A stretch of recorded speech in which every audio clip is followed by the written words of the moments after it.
Hello and welcome all. It's a pleasure to have you join us today for our webinar on audience research and evaluation. My name is Ivy Young, Project Director for the California Networks for Collaboration, an initiative of the California Association of Museums, otherwise known as CAM. I'd like to acknowledge both CAM and the Institute of Museum and Library Services for providing today's webinar opportunity. So I'm about to introduce our panelists. I'm going to do so in alphabetical order according to the region that they represent. Now, that'll become more clear in just a moment.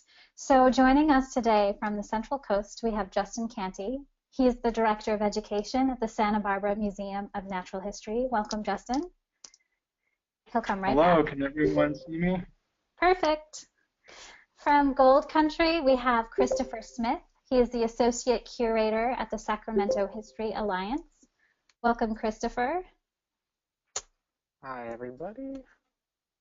There you are. Nice to see you. From Los Angeles, we have Marvea Muro.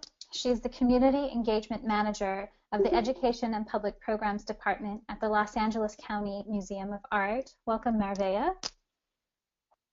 From Orange County, we have Allison Town, Chief Communications Officer at the Munkenthaler Cultural Center. Welcome, Allison. Hi. From San Diego, joining us is Judith Coates. She's the Interpretive Specialist at the San Diego Zoo Global. And now I'm going to turn my video off to announce our last speaker. And this is Kara McClure Downing. She's the Curator of Education from the Shasta Historical Society from Shasta Cascade region. Panelists, it's so lovely to see you, and I am very grateful for your time today. I'm looking forward to speaking with you further. For just a minute, though, I'm going to turn our attention to a PowerPoint presentation because I'd like our audience to better understand how we've all come together today, and to also have a preview of the fabulous knowledge products that you all helped to co-author. Here we are. Okay, so in this PowerPoint, I'm going to answer the first two questions that you see listed here. This PowerPoint will then open into our panel discussion with our panelists, and then we'll have time towards the end of our hour together for a Q&A with you, dear audience. Listeners, if you have a question at any point, please send your questions into us in that chat box. I'll be moderating that discussion, and it's always better when we have questions from you. So briefly, what is the California Networks for Collaboration? This is here for those of you who may not be familiar with the project. Essentially, it is a CAM initiative, but it isn't CAMs alone. There are 13 partner organizations across the state of California who serve as a steering committee and have been working on this project from its inception. Everything that the California Networks for Collaboration does is really centered around making museums more engaging and more accessible. This question that you see here was revealed as the most pressing issue facing the museum field in California in the first phase of this project, and it is this question that drives all of the future phases and all of the future work that we'll continue to do with the California Networks for Collaboration. We are in the process of wrapping up phase 2 of this initiative, and in phase 2 we divided the state of California into 12 different regions. And in each of those regions, the steering committee and I appointed 12 different regional coordinators to represent, network, and facilitate learning in each of their own regions. So we're going to zoom in here to just one region so you can see what it was like on the ground. In the Inland Empire, we appointed the regional coordinator. In turn, that regional coordinator brought together a group of council people who served as a regional council to help really oversee the project specifically for their own region. Together, the council served as advisors with the regional coordinator, brought together 3 different study groups, or what we called learning collaboratives. These study groups focused on one of 3 topics: accessibility, engagement strategies, or audience research. You might note that all 3 of those topics tie right back to how do we make California museums more accessible and engaging. Today, however, we're only focusing on audience research. All of the panelists who have joined us today were a part of the Learning Collaborative for Audience Research in their own region. So this brings us to answering what are knowledge products. To give you a better answer, first though, I want to share with you the experience that our panelists shared in each of their regions, as well as the many participants who got to study audience research in this project. Essentially, the Learning Collaborative experience took place over a 6-month period. Once a month, cohorts in each of their regions in that study group got together and met in person. And in the interim time between meetings, they had 3 other avenues to continue exploring audience research and evaluation. They could participate in an online forum discussion. They could attend a monthly webinar with a content expert from across the country once a month. Or they could delve further into recommended resources and activities, a list that was curated by national experts in audience research. Now, to emphasize the collaborative nature of this 6-month experience, we had cohorts work together at 2 different times to apply their learning. At the 3-month mark, about halfway through, each cohort designed evaluation methodologies and went to a local museum and actually gathered the data and see how their plan went. It was really learning by doing, trial by fire, so to speak. And then 6 months towards the end, when everything was wrapping up, they worked together collaboratively to produce a knowledge product. Essentially, a knowledge product documents the key findings, everything that they think is essential for you as a museum practitioner to know about audience research and evaluation. So just to give you the 30,000-foot perspective, the knowledge products are this really key distillation process and represents some very well thought out ideas, in particular about audience research and evaluation, but also about the 2 other topics. So there are many knowledge products that are available to you on the CAM website. And this is a picture of the old CAM website. We are in the process right now of changing the CAM website. I don't know what it looks like. So extra credit to anyone who could find the knowledge products on the new CAM website as of today. Just know that you can always find the knowledge products through CAM. Now, this is a snapshot of Justin's knowledge product, which he co-created with his cohort in the Central Coast. And I wanted to quickly give you insight into all of the knowledge products that our panelists represent today. So from the Central Coast, we have this 2.5-hour evaluation challenge. In essence, it is this really lovely step-by-step blank with an embedded agenda and time and questions for you and your team to get together and design a pilot evaluation. It's helpful because it shows you how to do it. There's an example and there's a blank. And the emphasis is really just to go out and try it and learn by doing. Now, who is this 2.5-hour evaluation challenge designed for? Essentially, it's designed for anybody who's interested in doing audience research at their own institution. And that is true of all of the knowledge products that we have here today.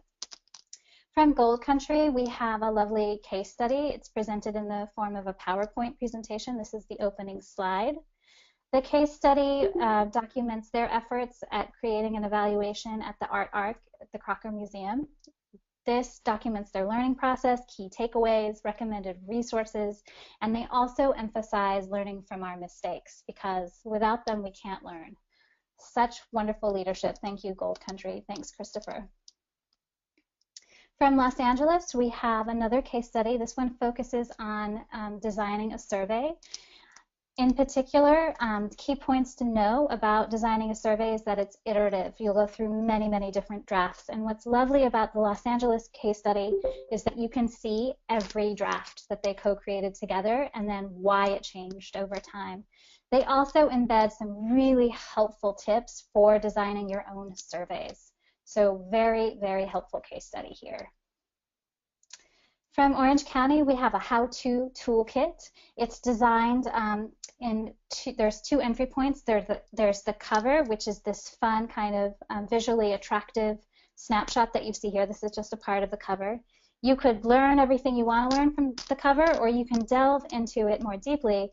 And the toolkit provides a really helpful step-by-step kind of recommendations, considerations, all the way from the inception of like, hey, we want to do some evaluation, but we aren't sure what, to how do you report out on the findings at the end. From San Diego, we have a case study that reports out what one of our teams, Judith, thank you, you and your team did at the San Diego Zoo in the new snow leopards exhibit. What's wonderful about this case study in particular is that it looks at 3 different concrete methodologies that happened simultaneously. One was an informal questionnaire, one was the free choice voting board, which you've seen photographed in both of these 2 slides. And then the third was they set up a video camera or 2 in the exhibition so they could see how visitors really interacted with the exhibition. It's really helpful to look at these 3 different methodologies side by side because it gives you a sense of the strength of each, and it also gives you a sense of why you would do multiple methodologies all at once because of the data that and the insights that multiple entry points provide.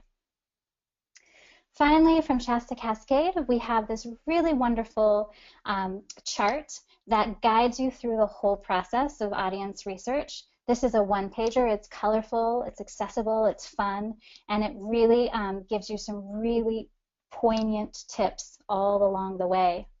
I would print this out and stick it up on my wall and use it as I went through the entire process. So with that said, I am the quiet voice, or the loud voice without the image, and I have some questions for you, panelists, so pleased. So I would say to open our discussion today, I think that there's an assumption out there that many of us carry around, particularly those of us who haven't delved into audience research ourselves, that it is only about surveys. If you're doing audience research and evaluation, you're clearly going to write a survey. So it isn't always a survey, however. So I would love to hear from you about some of the alternative methods that you designed in your case studies and why we might prefer a more creative method over a survey instrument. I'll jump in. So I'll speak to the case study the OC region tackled last October.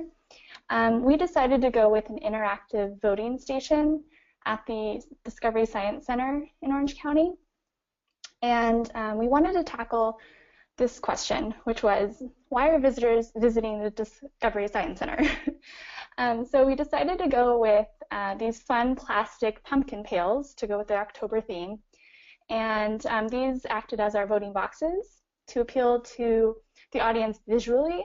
And we decided to also do this method because we were limited on time. So we did a combination of graphics and brief text to describe each of our voting categories. And then we felt that the captions were enhanced by the graphics because they were more eye-catching, and also it was really useful for the children who are attending the center. And it also was helpful for that literacy barrier in all age groups. So we had our pumpkins, we had our fun graphics, and we set up this table. So people would come by and they would vote on multiple categories. And each category basically asks, you know, are you here to see an exhibit? Are you here for the day to spend with your family? Are you here to learn something? So we basically had 6 categories, and the visitors could take a piece of paper and place it in a pumpkin.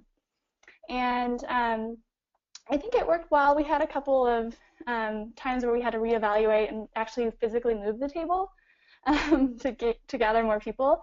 But overall, we stuck with our script that we put together, and we basically felt like this was a more creative way and a more approachable way for people to interact, and people eventually felt comfortable and excited to participate. So overall, it was a fun day. I can jump in with a few examples as well. One from our case study, as well as some from here at the Museum of Natural History. But first, I just want to speak to this idea of surveys are sometimes a challenge because your staff or volunteers might not be comfortable in going up to a guest and administering a survey, and sometimes the visitor might feel that it's impacting their experience. So the suggestions I have are kind of alternative ways to evaluate without having to go straight to the survey. At the Central Coast Coalition, we did a case study at Hearst Castle, and we were evaluating the Grand Rooms tour specifically and trying to figure out what engaged and surprised guests on the tour. One of the methods that we did, we tried 2. One was a survey, and the other was an observation where we created benchmarks of things that we would be looking for on the tour as it progressed. So for instance, when do people laugh? At what parts of the tour are people laughing based on what the tour guide says, or where do they ask questions? Do they utilize technology? Are they looking up stuff on their phone? Some of the challenges inherent with that is that people might be checking their phone, and they might be doing it either because they're bored or because they want to get more knowledge about what's being spoken on. And so we figured that that was a nice broad way of evaluating this observation, fly-on-the-wall perspective. However, we needed more of a rubric for figuring out when people are reacting to the tour versus their own interest or disinterest. And then here at the Museum of Natural History in Santa Barbara and the Sea Center, we have a 5th grade program that is focused on watershed education.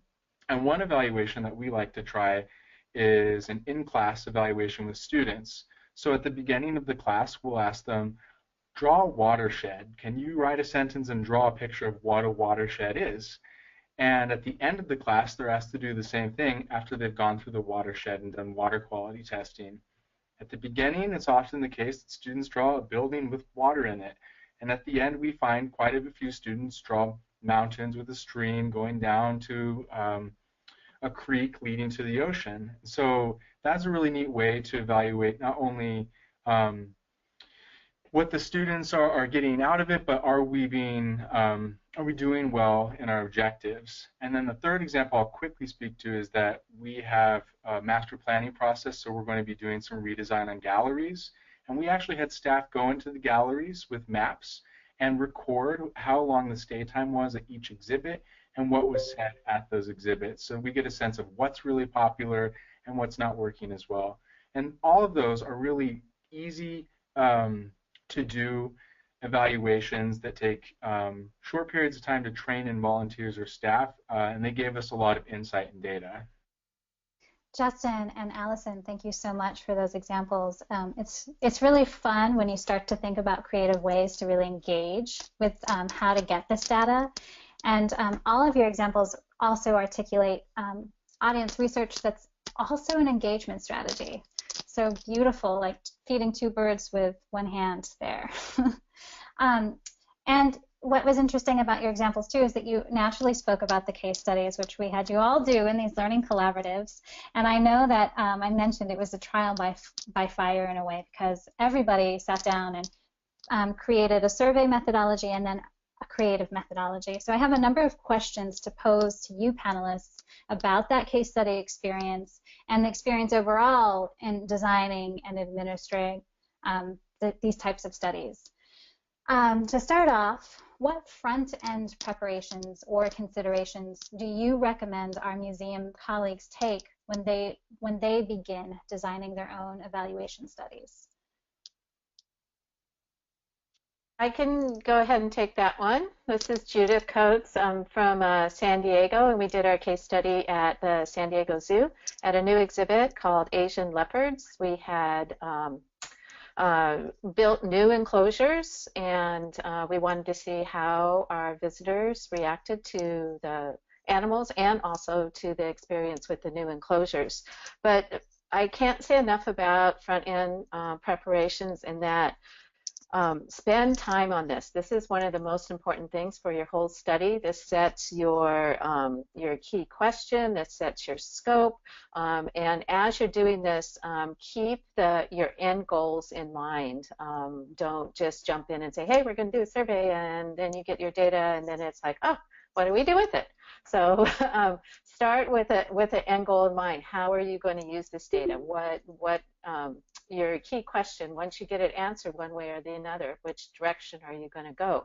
Can you actually change an exhibit? In our example, the exhibit was built. You know, it was a summative evaluation, so the experience is pretty much set. But there are some things that we can tweak, such as the docents of the volunteers there.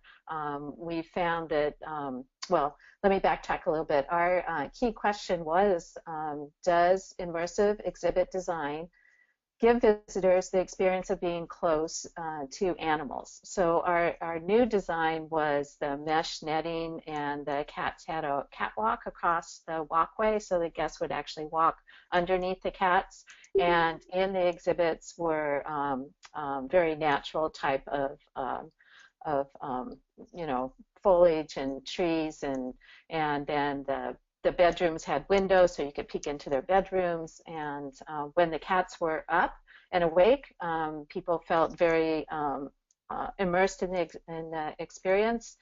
But when the cats went to sleep, even the best exhibit design, cats have a way of hiding, oftentimes in plain sight. People will walk by and say, you know, did you see the cat? And you say no, and then you kind of just say, well, look, and they're just sleeping right up on the top. So observation skills are really good. In our study, we used those 3 instruments. One was a self-reporting, a survey, and that was mostly statements that they would then rank, and then also open-ended questions. And our voting board, our free choice voting board, was really nice.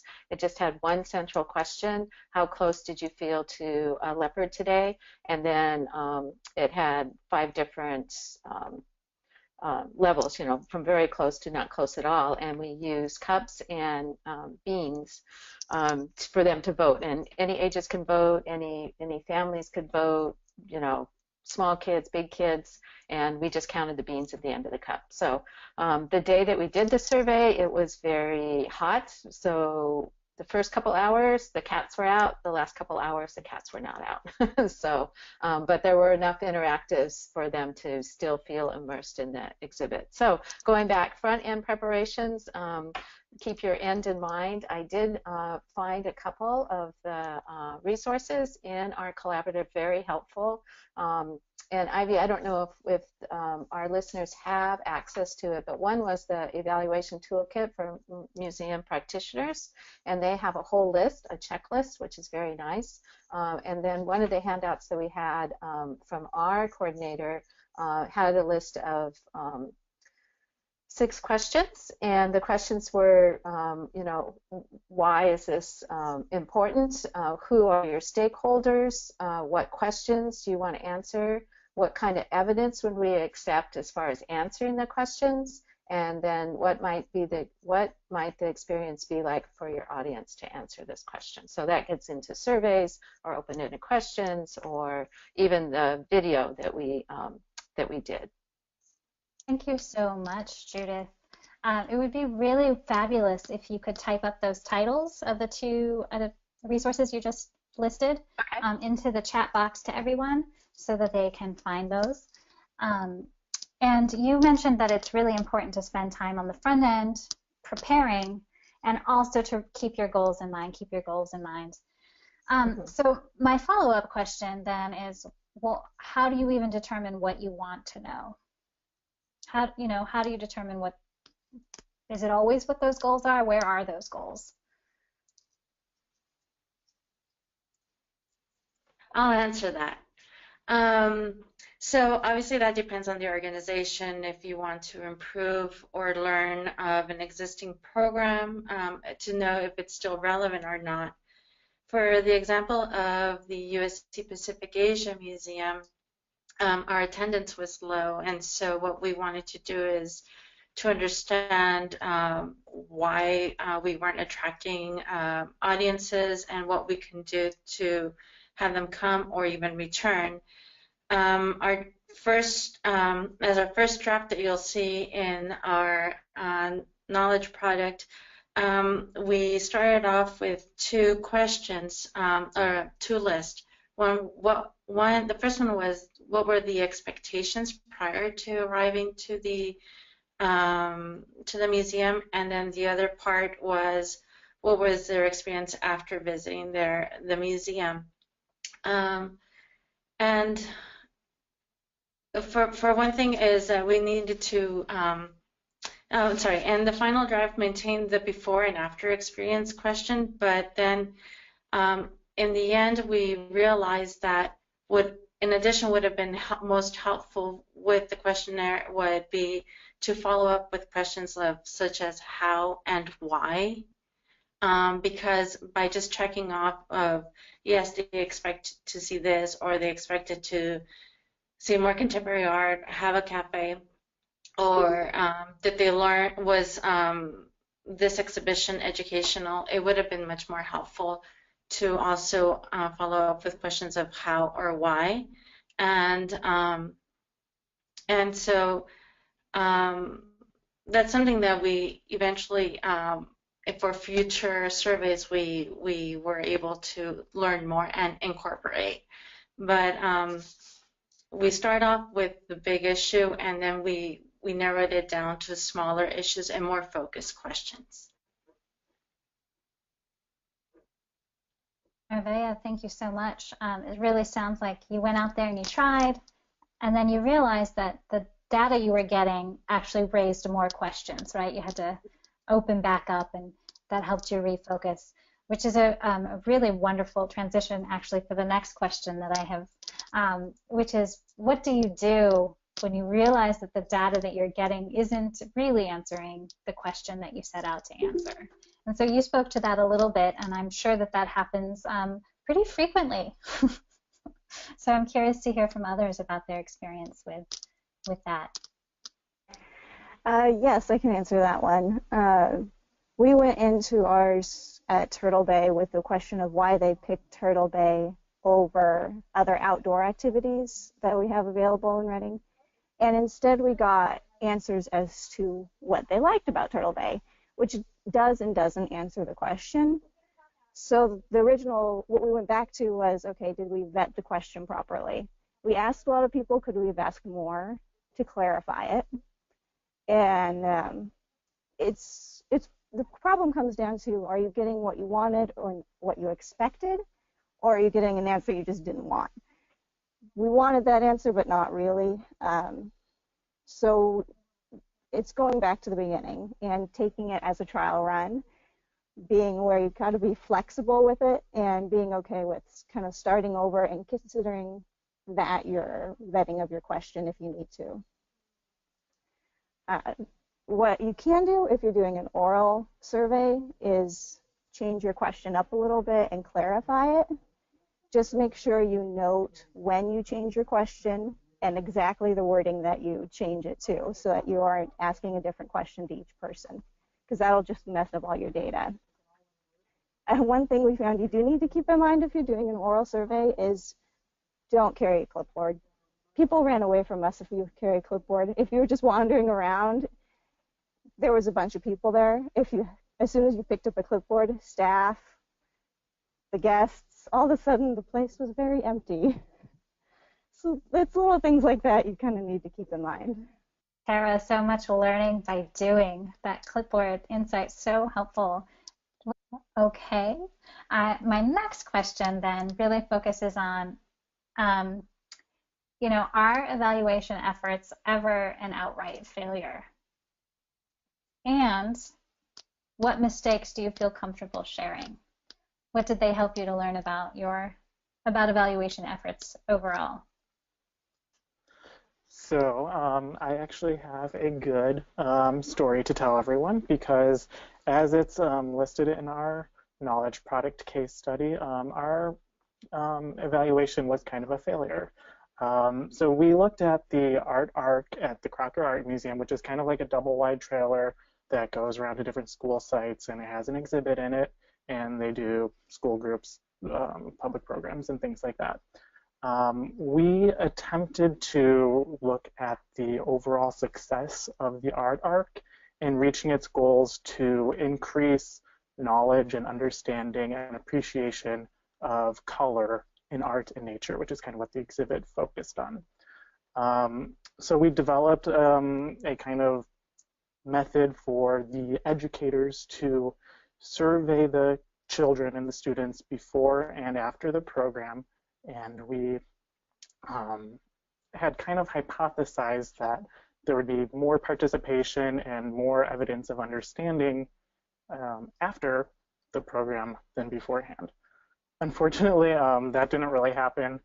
There were some logistical concerns that led to only 3 or 4 surveys being conducted, and there really wasn't any correlation that we felt comfortable drawing from any of this data. So why did that happen? It kind of is because we didn't touch on a lot of the things that Justin and Judith have already mentioned about doing that sort of prep work beforehand of identifying what it is that you want to know and using methodologies that are appropriate to this study. We could have actually diversified our methodologies and done maybe a survey and something else that's more creative. But really, I think what it gets down to is we bit off more than we could chew.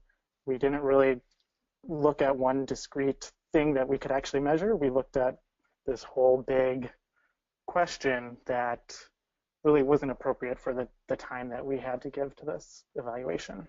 So start small, take your time. Those are kind of the takeaways that I got out of it. Thanks, Christopher. It's brave of you to come up and to share openly about those mistakes. Cautionary tale. But I would say that you learned a lot, and then because of that, it's not so much a failure, you know?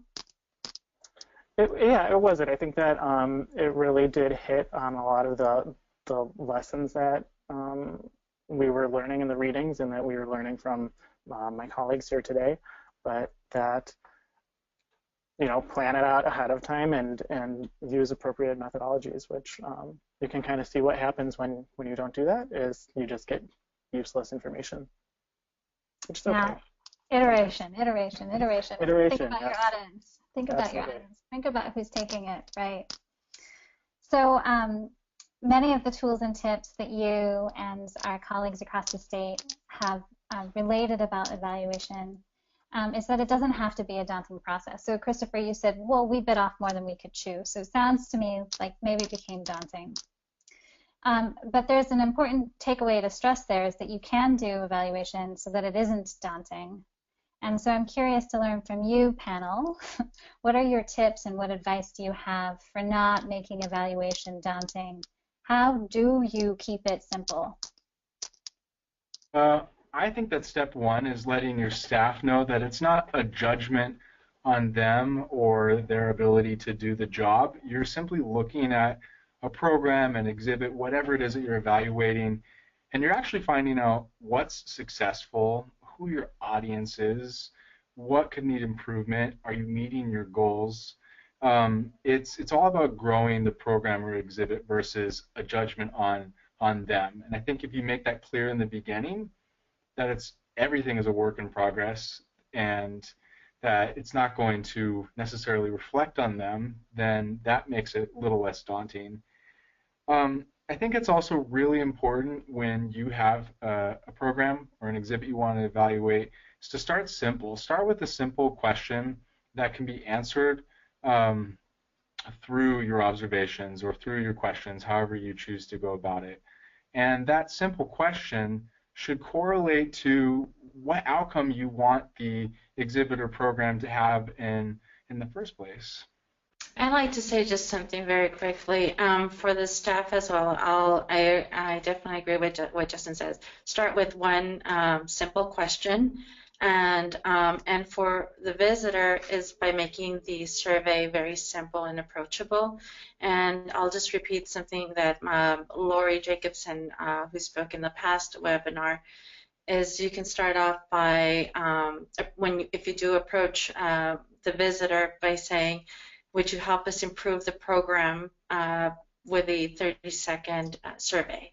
And people are much more open to doing that.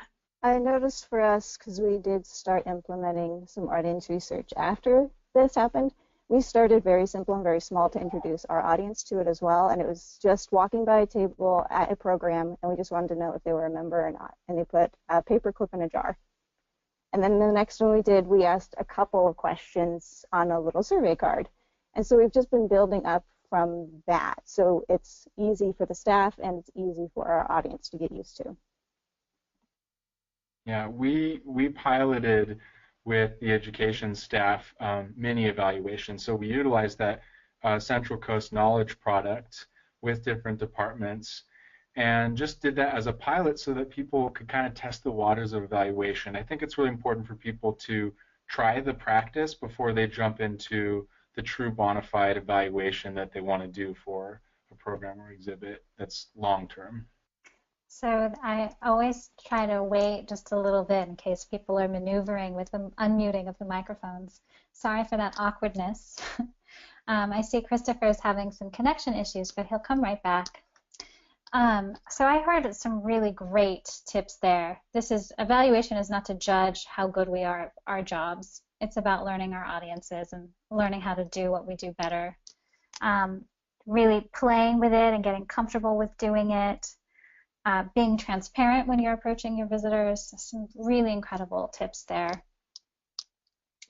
So my next question is really focused on, okay, well, evaluation's great and all, but it can be expensive. Or I might not know how to do it. My staff doesn't know how to do it.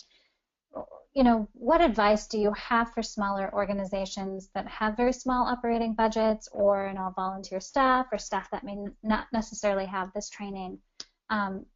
Can they do audience research? Is evaluation something that anyone can do?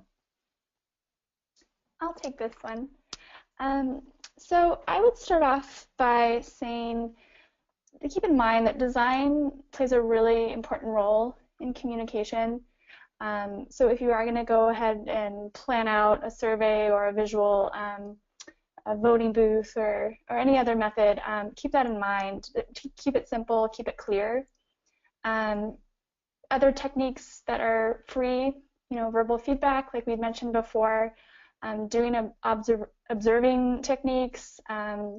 These are all things that can be done with a pen and pencil on a tight budget. You know, it's very doable. I would also say really make sure that you organize your volunteers, if you do have volunteers available, in advance, and create a script to keep the results consistent. I would also say, you know, take a look at utilizing free tools like SurveyMonkey or Google Forms. Both of these options are great for creating free online surveys, and they're really user-friendly. And I would say, yes, I think anyone can do evaluation, from museum staff to volunteers. There are numerous ways that we've talked about already today that you can collect data easily. So it can be daunting. So I would say remember what you want to know and keep that as your focus.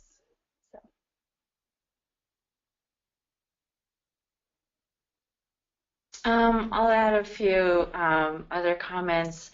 And I'll start by the second question, if the evaluation is for everyone. And I agree with Allison.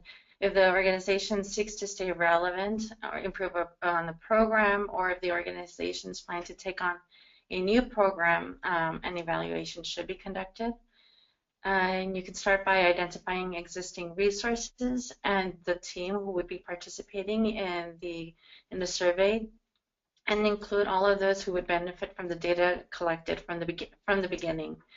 And then finally, keep the survey simple by focusing on one question again, or a specific project or an issue. And it is helpful when different people from the organization are out in the field conducting the survey, because I think every team member will prompt different conversations that can result to valuable feedback.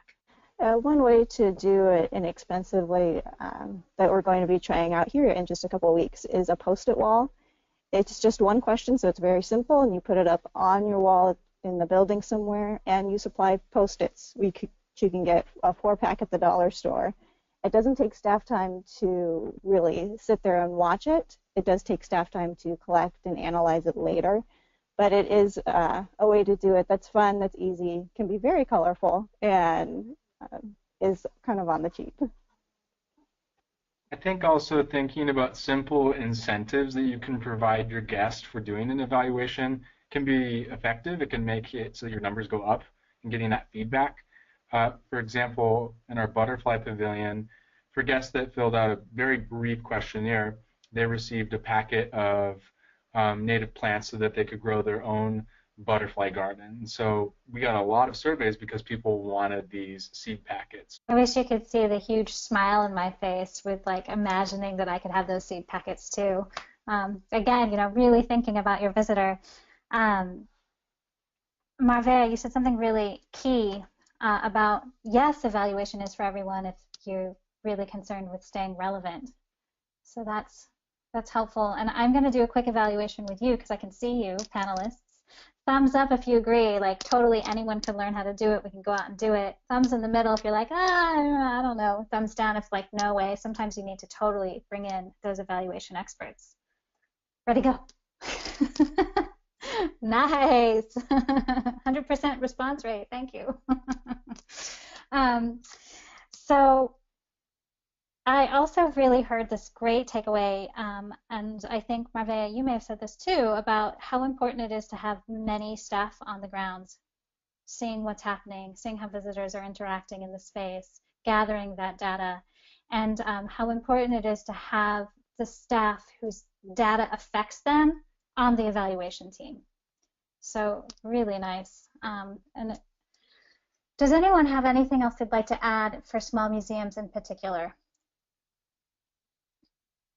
Okay, so my last question is, what is the one thing that you wish everyone listening, all of our colleagues in the museum field, could apply to their own practice in audience research?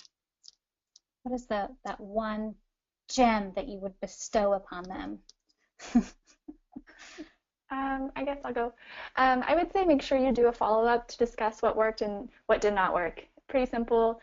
Just everyone comes back together and reevaluates the evaluation. I would say that, oh, go ahead, Judith. Oh. I would say stay focused. Do your front end work and stay on track. Don't deviate. If you come up with another question, do another study, because you want to keep on track, and the data that you get and what you'll be able to do with it afterwards will be so much more valuable. I would say try to pilot some different types of evaluation based around the same question on a program or exhibit, so you can find what works best, because it's not only the program that's going to evolve, the evaluation itself is going to want to evolve. So if you do some pilots in the beginning, then you can have that consistency of evaluation later on. I'd say have fun with it. If you're not having fun with it, the audience isn't going to have fun or engage with it either. My main takeaway was kind of to diversify the methodologies that you use, because different, an observation or a survey or an interview, they're all going to tell you different pieces of the bigger picture. So make sure that you use appropriate methodologies and don't be scared to, use 2 or 3 that are kind of reaching towards the same question.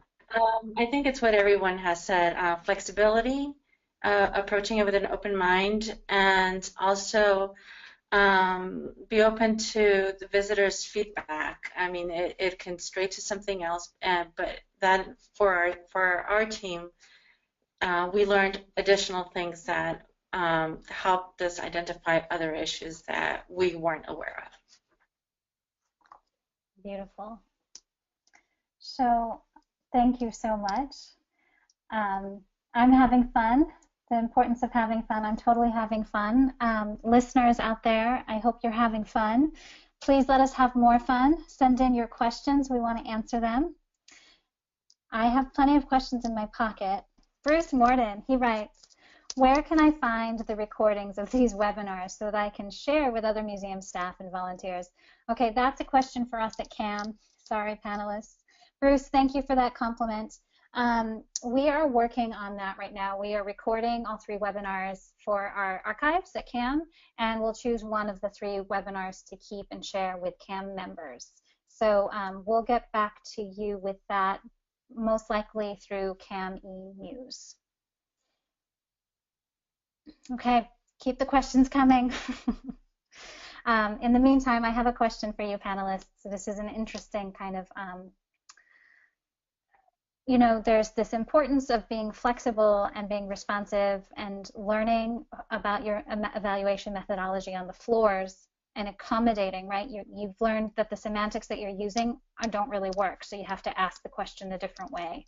So there's that flexibility, which may rub up against Judith's really poignant takeaway, which is stay focused. Go answer that question that you've said you're going to go answer, and save those other questions for a different evaluation process. So what would you say the balance is with this flexibleness and responsiveness, and then the point of staying focused so that you can answer the question you've set out to answer? I can answer that. Some of the flexibility is very small. For instance, when we were at the Asian leopard exhibit, we thought that we could just sit down with computers, invite some of the guests over, and just ask them the questions that we wanted to on the survey, and have an in-person interview, very informal, and we'll just write it down. Well, a lot of people did not want that, and what they wanted was a sheet of paper to do their self-reporting on. They did not want a face-to-face conversation.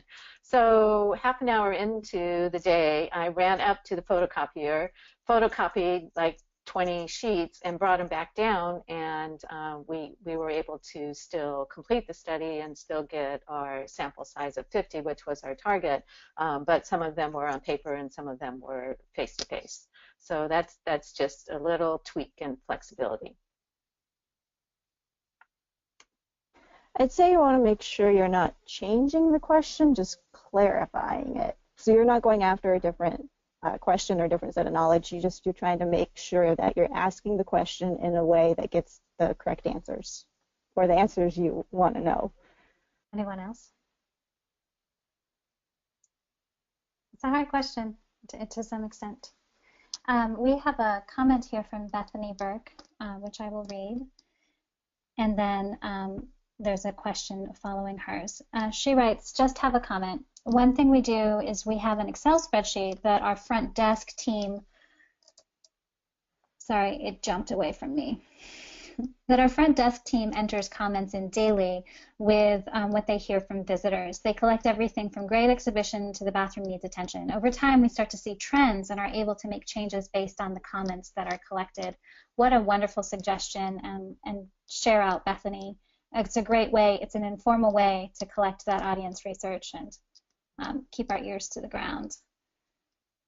Here is a question from Christopher U. Beller. Apologies for any mispronunciations. Ubelhar. Thank you, Christopher. Our visitation is too low to get a good sample size. I would like to find out what the community is interested in seeing in our museum as we work to redo more engaging exhibitions, hopefully to fix the visitation problem. Any suggestions on getting input from the community at large and not just people walking through the doors? Great question.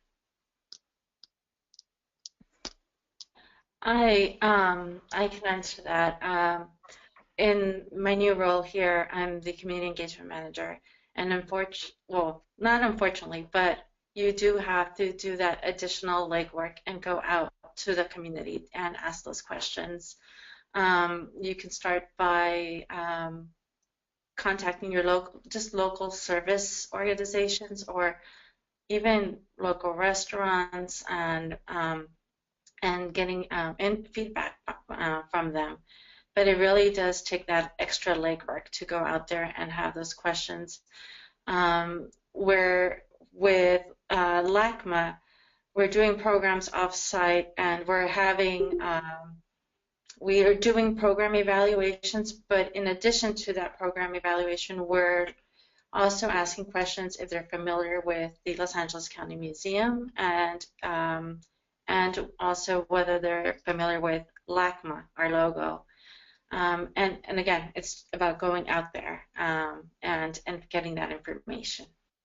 If you have a membership database and there are people that have lapsed in their membership, it never hurts to send out sort of a question to the former members. What could we do to bring you back, or why is it that you are no longer a part of our membership community? And then I think also looking for unique outreach opportunities is a great way to talk to the community. I know we have a program at a local pub called Science Pub, and there's a lot of audience that have never been to the museum before. It does allow us to promote the museum and ask them questions about what makes them interested and what would draw them in. There's a lot of events in different communities, festivals and whatnot, school science nights, so try to look at those spaces as opportunities to jump in with volunteers or yourself to start engaging people that don't normally come through your doors. The only thing I could add to that is possibly working with other cultural groups in your community? Are there other museums or science centers or symphonies or theater groups or things like that that are healthy and have a strong visitation, and talk with folks over there and see what they've done and what they've learned from any studies that they have accomplished. Panelists, do you have any questions for each other while we wait for our listeners to send in some questions? I'm putting you on the spot. Well, I actually have a question. When I started the collaborative with Cam, I had only done a couple evaluation studies before. I wondered how many of you had strong experience with doing evaluations in your work before joining the collaborative, or whether it was kind of new to everyone.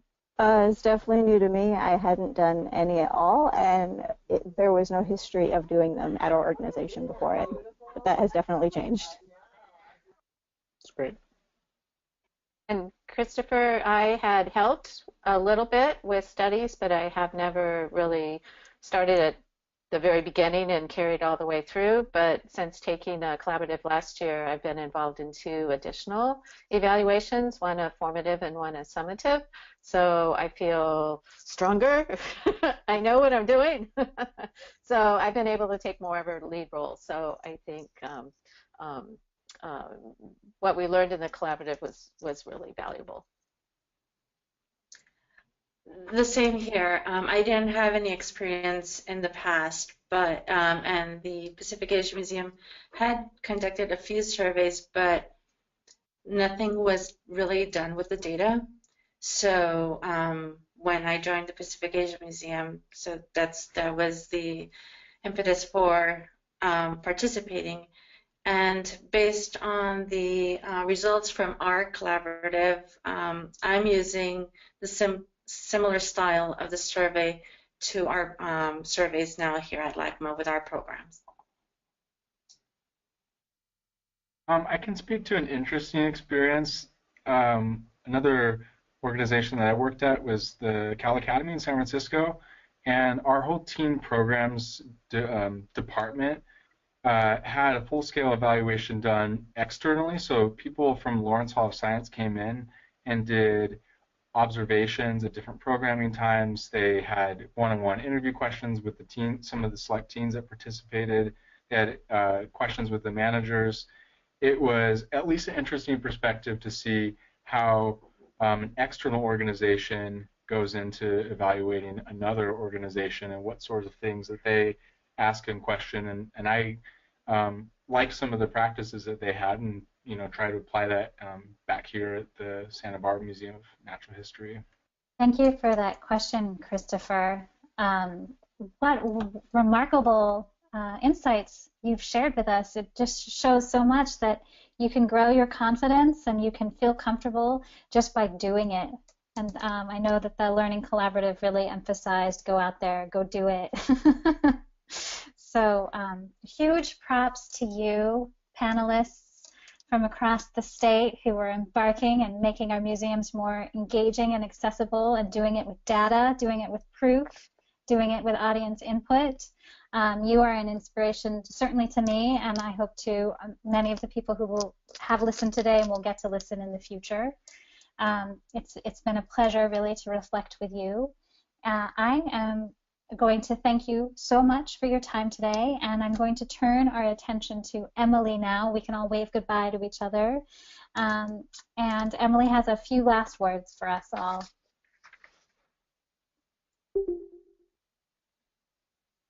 Thank you, Ivy. Thanks, everybody. Thanks, everybody, for joining our audience research webinar today. Many of you probably heard about these webinars through social media or through CAM-E News. CAM is a member-based organization, and it consists of all types of museums, museum professionals, and business associates from all over the state. To become a member or get more involved and learn about member benefits, you can visit our webpage at calmuseums.org. Thanks, and have a wonderful day.